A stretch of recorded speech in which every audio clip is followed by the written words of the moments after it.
Shri Gayatri tours and travels Chardham yatra complete travel plan.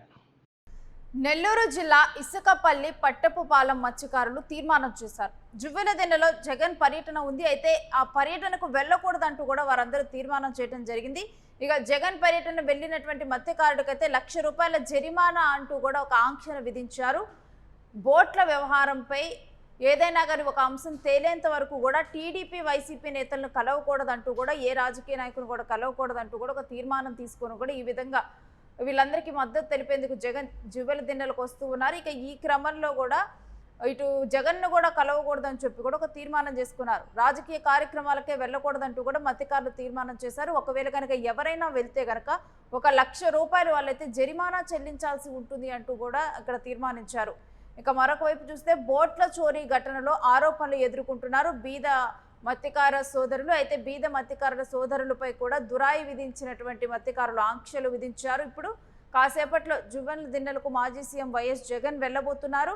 ఇక shipping harbour ప్రైవేటీకరణ అయితే వైఎస్ఆర్సీపీ వ్యతిరేకిస్తూ ఉంది. షిప్పింగ్ హార్బర్ ప్రైవేటీకరణను వ్యతిరేకిస్తూ అక్కడికి జగన్ వెళ్తున్నారు. ఇక ఈ క్రమంలో కూడా జగన్ను కూడా కలవకూడదు అంటూ కూడా తీర్మానించడం చర్చనీయాంశంగా మారింది. దీనికి సంబంధించినటువంటి డీటెయిల్స్ మా ప్రతినిధి లక్ష్మీనారాయణ అడిగి తెలుసుకుందాం. ఎస్ లక్ష్మీనారాయణ, మత్స్యకారులు చేసినటువంటి తీర్మానం గురించిన డీటెయిల్స్ ఏంటి?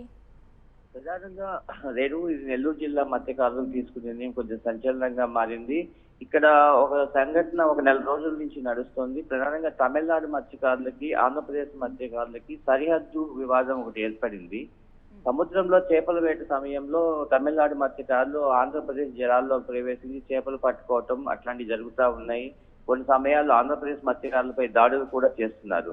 ఈ ఘటనకు సంబంధించి 6 నెలల క్రితం ఆంధ్రప్రదేశ్ మత్స్యకారులందరూ కలిసి తమిళనాడుకు సంబంధించిన 4 మరబోట్లను స్వాధీనం తీసుకుని జువ్వెనదిన్నె ఫిషింగ్ హార్బర్ లో భద్రపరిచారు. ఆ సమయంలోనే అక్కడ ఉన్న ఇసుకపల్లి సంబంధించిన కొంతమంది కాపులకు, అంటే మత్స్యకార కులంలో ఉండే పెద్దలకు ఆ బోట్ల రక్షణ బాధ్యతను అప్పగించడం జరిగింది. ఆ బోట్లు కూడా తర్వాత మాయమైపోయినాయి.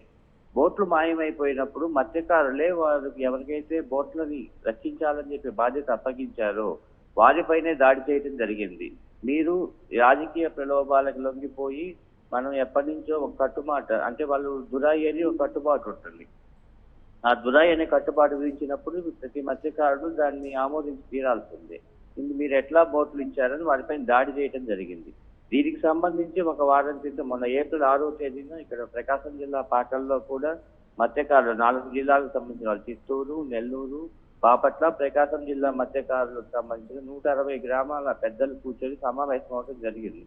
దీనిలో భాగంగానే ఇక్కడ ఇసుకపల్లికి సంబంధించి, అంటే జువ్వెనదిన్నె షిప్పింగ్ హార్బర్ పక్కనే ఉండే ఇసుకపల్లికి సంబంధించిన కొందరు మత్స్యకారుల పైన వాళ్ళు దురాయి విధించడం జరిగింది. బోట్లను నిర్లక్ష్యంగా పోగొట్టినందుకు వారికి ఒక 5 కోట్ల వరకు జరిమానా విధించారు. కాకపోతే ఆ మత్స్యకారులు మేము 5 కోట్లు చెల్లించలేము, 1.5 నుంచి 2.5 కోట్ల వరకు చెల్లించగలమని చెప్పి ఆ సమావేశం ముగిసింది, వెళ్ళిపోవడం జరిగింది. ఇప్పుడు అది సమావేశం ముగిసిన తర్వాత మత్స్యకారులు ఈ రాజకీయ నాయకులు మన సమస్యలోకి జొరబడుతున్నారు. యాక్చువల్గా ఈ సమస్య ఉండేది తమిళనాడు మత్స్యకారులకి, ఆంధ్రప్రదేశ్ మత్స్యకారులకి. మనం ఈ సమస్యను పరిష్కరించుకునే అవకాశం ఉన్నప్పుడు రాజకీయ నాయకులు ఇందులో జొరబడి ఈ విధంగా మన మధ్య విభేదాలు సృష్టించే అవకాశం ఉంది. అందువల్ల రాజకీయ నాయకులతో ఎవరు మాట్లాడద్దు అని చెప్పి వాళ్ళు తీర్మానం చేసుకున్నారు. ఈ తీర్మానం ప్రకారం బోట్లు మాయం కావడం వెనుక తెలుగుదేశం పార్టీకి చెందిన రాజ్యసభ ఎంపీ బీదా మస్తాన్ రావు గారి ప్రమేయం ఉందని గతంలో వార్తలు వచ్చాయి. దీనిపైన ఆయన స్పందించడం జరిగింది. దానికి ఎటువంటి సంబంధం లేదని కూడా ఆయన తెలియజేశారు. అయినా కూడా మత్స్యకారుల పెద్దలు బీదా మస్తాన్ రావు సోదరులతో కూడా ఏ మత్స్యకారుడు మాట్లాడరాదు, కలవరాదు, కలిస్తే ₹1,00,000 జరిమానా విధిస్తామని చెప్పి విధించారు. అదేవిధంగా జగన్మోహన్ రెడ్డి కూడా ఈ రోజు పర్యటనకు రాబోతున్నాడు. తాను మత్స్యకారులను కలుస్తానని చెప్పి ఆయన అన్నారు. అందువల్ల జగన్మోహన్ రెడ్డి వచ్చినప్పుడు మళ్ళీ వివాదాలు దారి తీస్తుందేమో, ఈ సమస్య మరి రాజకీయ రంగు పొలుకుంటుందనే ఉద్దేశంతో మత్స్యకారులు జగన్మోహన్ రెడ్డిని కూడా ఏ మత్స్యకారుడు కలవకూడదని, కలిస్తే ₹1,00,000 జరిమానా చెల్లించాల్సి వస్తుందని చెప్పి వాళ్ళు తీర్మానం చేశారు. అయితే ఇక ఈ రోజు కూడా ఎవరు కూడా ఇటు షిప్పింగ్ హార్బర్కి వస్తున్నటువంటి జగన్ కి ఎవరు కూడా వెళ్ళి కలవనున్నట్లే చూడాలా?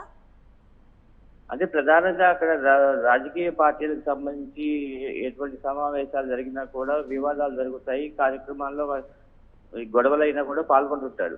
కానీ మత్స్యకార గ్రామాల్లో పరిస్థితి భిన్నంగా ఉంటుంది. మత్స్యకార గ్రామాల్లోకి పోలీసులు కూడా వెళ్ళలేని పరిస్థితులు ఏర్పడతాయి. ఎందుకంటే మత్స్యకారులందరూ ఒక కట్టుబాటు పైన ఉంటారు. వాళ్ళు వాళ్ళు అక్కడ చట్టాలు అనేవి వాళ్ళకి అవి చట్టాలు ఉన్నప్పటికీ వాటిని గౌరవిస్తారే కానీ వాళ్ళకి సంబంధించిన వరకు వాళ్ళ పెద్దలు ఏ నిర్ణయం అయితే చెప్తారో ఆ నిర్ణయాన్ని వాళ్ళు పాటిస్తారు. ఈ విధంగా కనుక ఒకవేళ ఏమన్నట్టు ఉద్రిక్త పరిస్థితులు కూడా తలెత్తే అవకాశాలు ఉంటాయి. ఎందుకంటే బోట్లు మాయమైనప్పుడు వారికి సొంత గ్రామానికి సంబంధించిన పెద్దలే వాళ్ళు చాలా దారుణంగా కొట్టడం జరిగింది. ఆ సమయంలో అక్కడికి పోలీసులు కాదు కదా ఎవరు వెళ్ళలేకపోయారు. వాళ్ళే కొంతమంది సర్ది చెప్పి ఆ పెద్దలను వినిపించడం జరిగింది. ఈ రోజు జగన్ పర్యటనకే అయితే వాళ్ళు చెప్పారు కలవద్దు అని చెప్పి. కాకపోతే మధ్యకాలంలో కూడా కొంతమంది సానుభూతి పనులు ఉండొచ్చు వైఎస్ఆర్సీపీ సంబంధించిన వాళ్ళు ఎవరైనా కలిస్తే అది దానికి సంబంధించి మాత్రం అది వారి వ్యక్తిగతమైన విషయంగానే పరిగణించాలి. Right Lakshminarayana, stay with us. మీ దగ్గర నుంచి మరిన్ని అప్డేట్స్ తీసుకుంటాం. ఇక పర్యటన మొదలైన తర్వాత నెల్లూరు జిల్లా ఇసుకపల్లి పట్టపుపాలెం మత్స్యకారుల తీర్మానం మేరకైతే ఈరోజు జగన్ అక్కడ పర్యటనకైతే వెళ్ళబోతున్నారు. అసలు జగనే కాదు ఏ రాజకీయ నాయకుడిని కూడా వాళ్ళు కలవకూడదని తీర్మానించుకున్నట్లుగా తెలుస్తోంది. అయితే ఈ రోజు మాత్రం ఒకవేళ కనుక ఇలా పర్యటనకు వచ్చినటువంటి జగన్నే కనుక ఎవరైనా కానీ ఈ తీర్మానాన్ని దాటి కనుక వెళ్ళి కలిస్తే కనుక వాళ్ళకి 1 లక్ష రూపాయల జరిమానా విధిస్తామంటూ కూడా తీర్మానించడం జరిగింది. ఇక మరొక వైపు బోట్లు మిస్ అయినటువంటి అంశం మీద కూడా సీరియస్గా ఉన్నారు. దీంతో కూడా ఏ రాజకీయ నాయకులను కూడా కలవకూడదు, మన మధ్య వచ్చినటువంటి సమస్యలను మనమే పరిష్కరించుకోవాలి అంటూ కూడా వాళ్ళు ఒక నిర్ణయానికి వచ్చారు.